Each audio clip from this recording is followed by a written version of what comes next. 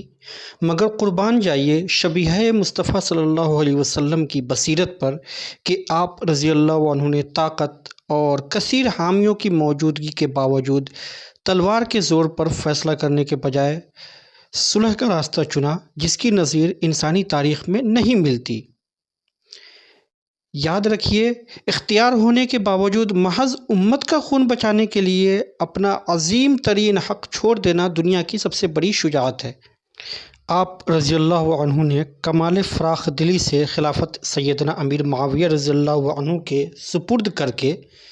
رسول اللہ صلی اللہ علیہ وسلم کی وہ پیشین گوئی حرف بحرف سچ ثابت کر دی کہ میرا یہ بیٹا مسلمانوں کی 2 بڑی جماعتوں میں صلح کروائے گا۔ جب کچھ جذباتی اور نادان حامیوں نے اس عظیم ایثار پر آپ رضی اللہ عنہ کو طعنے دیے، تو آپ رضی اللہ عنہ نے کمال ظرف سے جواب دیا، میں نے مسلمانوں کو ذلیل نہیں کیا، ان کا خون بچایا ہے، مجھے دنیا کا طعنہ جہنم کی آگ سے زیادہ قبول ہے۔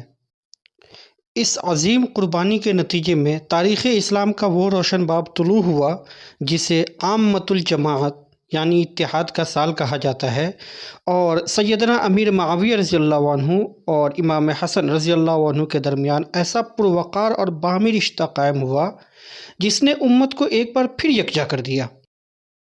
اپنے نانا کی امت کی خاطر اپنا سب کچھ اور اپنے جذبات تک قربان کر دینے والی یہ عظیم ہستی بالآخر خود ایک دردناک سازش کا نشانہ بنی۔ تاریخ کے اوراق گواہ ہیں کہ آپ رضی اللہ عنہ کو مبینہ طور پر زہر دیا گیا، جس سے آپ کی حالت غیر ہونے لگی۔ اس اذیت ناک لمحات میں سیدنا امام حسن رضی اللہ عنہ نے تڑپ کر پوچھا، بھائی جان آپ کو زہر کس نے دیا ہے؟ مجھے بتائیں تاکہ میں اس سے بدلہ لے لوں۔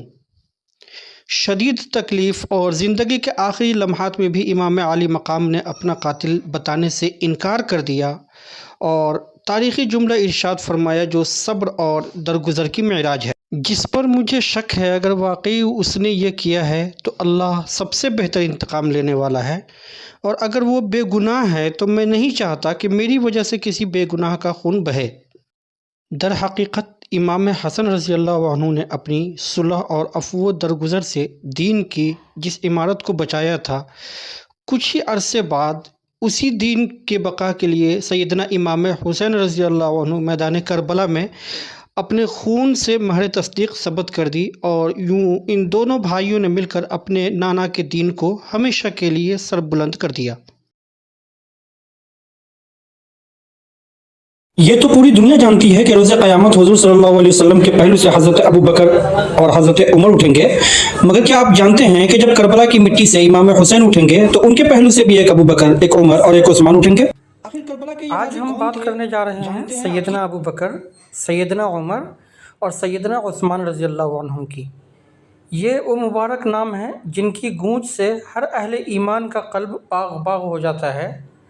کیا خوب کسی نے کہا ہے، یہ کتب حرم کی زینت ہے، یہ لوح و قلم کی زینت ہے، لکھ شاہ نفیس تو اس کو جلی، ابو بکر و عمر عثمان علی۔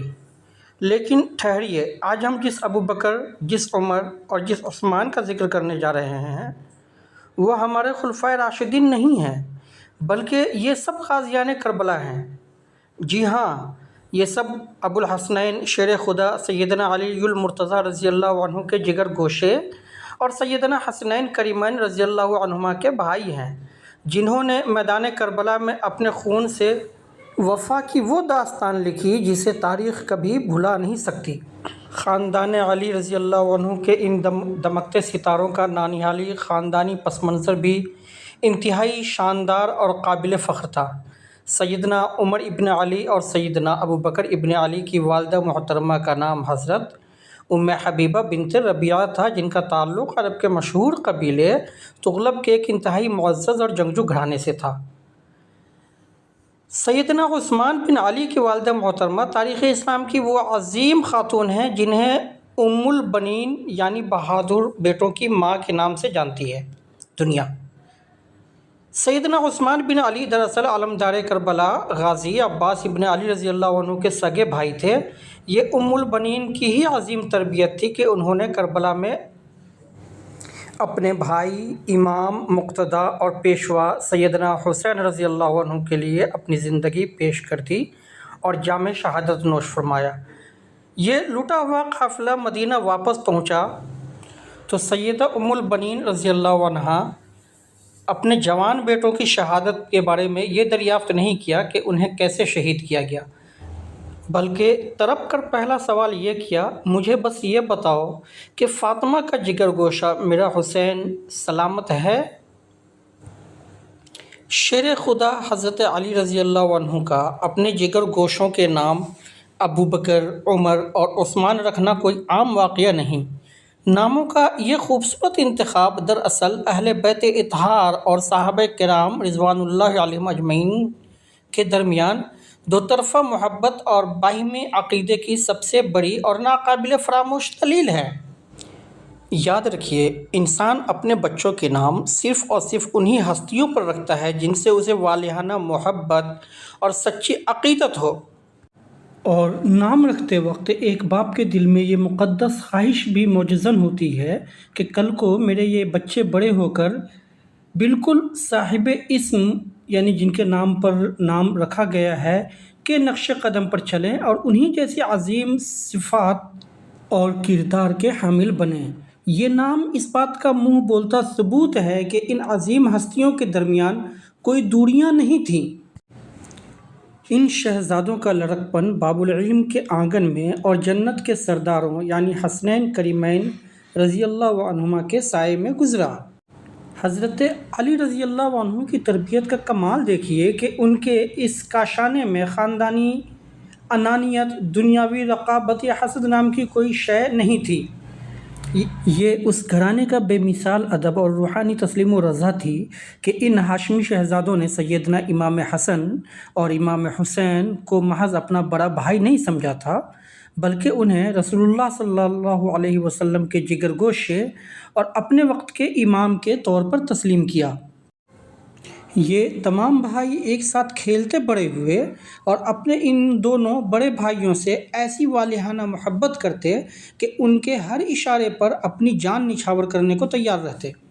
اور پھر تاریخ انسانیت نے عاشورہ کے دن کربلا کے تپتے ہوئے صحرا میں وہ منظر دیکھا جس کی مثال پیش کرنے سے آسمان دنیا بھی قاصر ہے۔ جب یزیدی لشکر نے امام عالی مقام کو گھیرے میں لیا تو ان کی حفاظت کے لیے جو آہنی دیوار سب سے پہلے آگے بڑھی، اس میں سیدنا ابو بکر بن علی، سیدنا عمر بن علی اور سیدنا عثمان بن علی رضی اللہ عنہم شامل تھے۔ انہوں نے اپنی جانوں کو امام حسین رضی اللہ عنہ کے لیے ڈھال بنا دیا اور آخری سانس تک ثابت قدم رہتے ہوئے جام شہادت نوش کیا۔ میدان کربلا میں ان غازیوں نے اپنی وفاداری سے ان عظیم بزرگوں کی عزت کو بھی چار چاند لگا دیے جن کے مبارک ناموں پر ان کے نام رکھے گئے تھے۔ یہ بھی عجب اتفاقی انتظام اور روحانی مماثلت ہے کہ جس طرح مدینہ منورہ میں رسول اللہ صلی اللہ علیہ وسلم نے سیدنا ابو بکر اور عمر رضی اللہ عنہما کو اپنے پہلو میں جگہ دی، بالکل اسی طرح کربلا کی خاک پر سیدنا امام حسین رضی اللہ عنہ نے اپنے بھائیوں ابو بکر، عمر اور عثمان کو اپنے پہلو میں ہمیشہ کے لیے سلا لیا۔ یہ نام زندگی میں بھی ساتھ رہے اور موت کے بعد بھی جدا نہ ہو سکے۔ تاریخ کے ان روشن حقائق کے بعد آج ایک بہت بڑا لمحہ فکریہ ہے۔ افسوس ہوتا ہے اہل بیت اطہار کے ان نام لیواؤں پر جو ذکر کربلا تو کرتے ہیں اور خوب کرتے ہیں، لیکن کربلا کے ان عظیم غازیوں اور شہداء کا ذکر کرنا معیوب سمجھتے ہیں۔ کیا ان عظیم غازیان کربلا کو محض اس لیے فراموش کر دیا گیا کہ ان کے نام ابو بکر، عمر اور عثمان تھے؟ ذرا اپنے ضمیر سے پوچھئے، جس امام حسین رضی اللہ عنہ کو کربلا کے اس خون آشام میدان میں ابو بکر، عمر اور عثمان نامی محافظوں کے اپنے گرد کھڑے ہونے پر کوئی اعتراض نہیں تھا، آج ہم کون ہوتے ہیں جو ان ناموں کو ایک دوسرے سے جدا کریں؟ جب شیر خدا حضرت علی المرتضیٰ رضی اللہ عنہ کو یہ نام پکارنے میں کوئی آر نہیں تھی، تو حقیقت یہی ہے کہ سیدنا ابو بکر بن علی، عمر بن علی اور عثمان بن علی کا ذکر کیے بغیر میدان کربلا کی تاریخ بھی نامکمل ہے اور اہل بیت سے محبت کا دعویٰ بھی ادھورا ہے۔ ذکر کربلا کا ہو اور نام ابو بکر، عمر اور عثمان کا نہ آئے، یہ تو ہو ہی نہیں سکتا۔ جب وفا کا افسانہ ہو یا اہل بیت اطہار سے محبت و تعلق کی بات چھڑے تو ایسا نہیں ہوتا کہ ہم ایک بار ابو بکر اور عمر رضی اللہ عنہما کا تذکرہ کر دیں اور بات ختم ہو جائے۔ حقیقت تو یہ ہے کہ محبت کے اس سفر میں یہ مبارک نام بار بار گونجتے ہیں۔ جب ہم نے اس محرم سیریز کا آغاز کیا تھا تو ہمارے پاس کوئی خاص روڈ میپ یا خاکہ نہیں تھا کہ ہم کتنی اقساط بنائیں گے اور کن کن ہستیوں کا ذکر کریں گے۔ ہم نے تو بس اس خیال سے آغاز کیا تھا کہ چراغ مصطفیٰ صلی اللہ علیہ وسلم کے پروانے شہادت کی معراج پر پہنچنے کو ہی اپنی اصل کامیابی سمجھتے تھے، اور سال کا شاید ہی کوئی ایسا دن ہو جب تاریخ اسلام کی کسی نہ کسی ہستی کی قربانی کا واقعہ ہمیں نہ ملے۔ اسی تسلسل میں یکم محرم الحرام کا وہ دن بھی آتا ہے جو امیر المؤمنین سیدنا عمر فاروق رضی اللہ عنہ کا یوم شہادت ہے۔ یہ وہ ہستی ہیں جن کی خلافت نے دنیا میں عدل و انصاف کا وہ بے مثال نظام قائم کیا کہ ایک ہی گھاٹ سے شیر اور بکری اکٹھے پانی پیتے تھے اور کسی کی مجال نہ تھی کہ دوسرے کو نقصان پہنچا سکے۔ اور پھر جب بات شیر خدا حضرت علی رضی اللہ عنہ کے گھرانے کی چلی تو علی کے فرزندان ارجمند غازیان کربلا مثال وفا سیدنا ابو بکر بن علی، عمر بن علی اور عثمان بن علی کا ذکر خیر آ گیا۔ ذرا سوچئے، یہ کیسے ممکن ہے کہ بات اہل بیت اور خانوادہ علی کی ہو اور ابو بکر، عمر اور عثمان کا ذکر نہ آئے؟ ابھی پچھلے قسط میں ہم نے میدان کربلا کے ہراول دستے کے جن شہداء یعنی آل علی، ابو بکر، عمر اور عثمان کا ذکر کیا۔ اگر خاص تاریخی اور شرعی نقطہ نظر سے دیکھا جائے تو وہ ہستیاں اہل بیت کے اس مخصوص دائرے میں نہیں آتیں، کیونکہ حضرت علی رضی اللہ عنہ کی وہ اولاد جو حضرت فاطمہ الزہرا رضی اللہ عنہ کے بطن سے نہیں، وہ اصطلاحی معنوں میں اہل بیت نہیں کہلاتی۔ لیکن ذرا ٹھہریے، میدان کربلا کے تپتے ہوئے صحرا میں اور بھی شہداء موجود ہیں اور ان میں ایک بار پھر ابو بکر اور عمر کے نام دمک رہے ہیں، اور یہ ہستیاں خالص اہل بیت ہیں۔ جی ہاں، یہ خاتون جنت سیدہ فاطمہ الزہرا رضی اللہ عنہما کے سگے پوتے اور جنت کے سردار سیدنا امام حسن رضی اللہ عنہ کے جگر گوشے حضرت ابو بکر بن حسن اور حضرت عمر بن حسن ہیں، جنہوں نے کربلا میں اپنے چچا رضی اللہ عنہ پر اپنی جانیں نچھاور کر دیں اور ایک بار پھر سے اسلام کو سربلند کر دیا۔ ذرا اس بات کی گہرائی پر غور کیجئے، جنت کے نوجوانوں کے سردار سیدنا امام حسن رضی اللہ عنہ نے اپنے جگر گوشوں کے نام ابو بکر اور عمر کیوں رکھے؟ یہ کوئی اتفاق نہیں تھا، بلکہ یہ امام وقت کا امت کے لیے ایک واضح اور ابدی پیغام تھا۔ یہ اس بات کا منہ بولتا ثبوت ہے کہ جن ہستیوں یعنی حضرت ابو بکر صدیق اور حضرت عمر فاروق رضی اللہ عنہما نے ان کے نانا صلی اللہ علیہ وسلم کے قدموں میں اپنی زندگیاں گزار دیں، امام حسن رضی اللہ عنہ کے دل میں ان کے لیے اتنی ہی والہانہ محبت اور عقیدت تھی اگر دلوں میں رتی برابر بھی کوئی رنجش یا بغض ہوتا تو کیا کوئی باپ اپنے نور نظر کا نام اپنے کسی مخالف کے نام پر رکھ سکتا ہے؟ ہرگز نہیں۔ جب کربلا کا وہ خون آشام دن آیا تو سیدنا امام حسن رضی اللہ عنہ تو دنیا سے پردہ فرما چکے تھے، مگر ان کی تربیت اور وفا کا عکس ان کے بیٹوں کی صورت میں کربلا کے میدان میں موجود تھا۔ یہ ہاشمی شہزادے جن کی رگوں میں علی اور فاطمہ رضی اللہ عنہما کا خون دوڑ رہا تھا، اپنے چچا سیدنا امام حسین رضی اللہ عنہ پر جان نچھاور کرنے کے لیے بے تاب تھے۔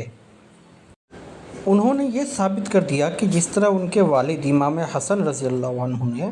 امت کو جوڑنے کے لیے اپنی خلافت قربان کر دی، بالکل اسی طرح ان کے بیٹے دین کی سربلندی اور اپنے چچا کے دفاع کے لیے اپنی جانیں قربان کرنے سے پیچھے نہیں ہٹیں گے۔ اور پھر تاریخ نے وہ منظر بھی دیکھا جب سیدنا قاسم بن حسن کے ساتھ ساتھ ان کے بھائیوں یعنی سیدنا ابوبکر بن حسن اور سیدنا عمر بن حسن رضی اللہ عنہما نے بھی میدان کربلا میں شجاعت کے وہ جوہر دکھائے کہ دشمن دنگ رہ گئے۔ جب ان سید زادوں نے اپنے چچا کے قدموں میں جام شہادت نوش کیا تو کربلا کی خاک پر ایک بار پھر وہ معجزہ رونما ہوا۔ امام حسین رضی اللہ عنہ کے محافظوں میں صرف حضرت علی رضی اللہ عنہ کے بیٹے ابو بکر اور عمر ہی شہید نہیں ہوئے، بلکہ خالص اہل بیت خاتون جنت کی آل میں سے بھی ابو بکر اور عمر رضی اللہ عنہ کا پاکیزہ خون کربلا کی ریت میں جذب ہو گیا۔ کربلا کے میدان سے اٹھنے والی یہ تاریخ آج کے دور کے نام لیواؤں کے ضمیر پر ایک دستک ہے۔ جو لوگ صحابہ اور اہل بیت کو الگ الگ خانوں میں بانٹ کر نفرتوں کی دیواریں کھڑی کرتے ہیں، انہیں یہ سوچنا چاہیے کہ جب اہل بیت کے امام سیدنا حسن رضی اللہ عنہ کو ان ناموں سے اتنی محبت تھی تو آج ہمیں ان ناموں سے کیسی الجھن؟ حقیقت یہ ہے کہ کربلا کسی ایک مکتب فکر کی جاگیر نہیں، یہ تو محبت اور وفا کا وہ سمندر ہے جس میں ابو بکر رضی اللہ عنہ، عمر رضی اللہ عنہ اور علی رضی اللہ عنہ سب کے نام مل کر اس دین مصطفیٰ صلی اللہ علیہ وسلم کے بقا کی گواہی دے رہے ہیں۔ جب تک ہم کربلا کے ان تمام غازیوں کو ان کے اصل ناموں اور مقام کے ساتھ تسلیم نہیں کرتے، ہماری کربلا کی تاریخ بھی ادھوری ہے اور ہماری محبت کا دعویٰ بھی۔ مقصد کے لیے ایک ہی میدان میں اپنا خون ایک ساتھ بہا دیا تو آج ہم کون ہوتے ہیں انہیں الگ الگ خانوں میں بانٹنے والے؟ آئیے شہدائے کربلا کو ان کے تمام تر جلال، جمال اور اصل ناموں کے ساتھ یاد رکھیں، کیونکہ ان شہداء کا ذکر کیا جن کے نام سن کر دلوں میں محبت اور وفا کے دیے جل اٹھتے ہیں۔ ہم نے دیکھا کہ کس طرح شیر خدا حضرت علی اور جنت کے سردار حضرت امام حسن رضی اللہ عنہما کے جگر گوشوں نے، جن کے مبارک نام ابو بکر، عمر اور عثمان تھے، اپنے خون سے وفا کی ایسی داستان لکھی جو رہتی دنیا تک اور قیامت کی صبح تک پڑھی جائے گی۔ ان ناموں نے کربلا کی ریت پر یہ ثابت کیا کہ آل رسول صلی اللہ علیہ وسلم اور اصحاب رسول صلی اللہ علیہ وسلم کے درمیان کیسی لازوال اور انمٹ محبت تھی۔ لیکن ناظرین، محبت، جانثاری اور عقیدت کا یہ روح پرور سفر ابھی یہاں ختم نہیں ہوتا، بلکہ اب یہ اپنے اصل مرکز کی طرف بڑھ رہا ہے۔ تاریخ اسلام کا ایک سنہرا، ابدی اور ناقابل تردید اصول ہے کہ جہاں ابو بکر ہوں گے، جہاں عمر ہوں گے اور جہاں عثمان غنی ہوں گے، وہاں علی المرتضیٰ کا ذکر نہ آئے، یہ تو کسی صورت ہو ہی نہیں سکتا۔ ویسے تو کربلا کا یہ پورا عظیم قافلہ اور یہ پورا سجا ہوا میدان ہی حضرت علی المرتضیٰ رضی اللہ عنہ کا گھرانہ ہے۔ خیموں میں موجود ہر فرد اسی شجرہ طیبہ کی شاخ ہے،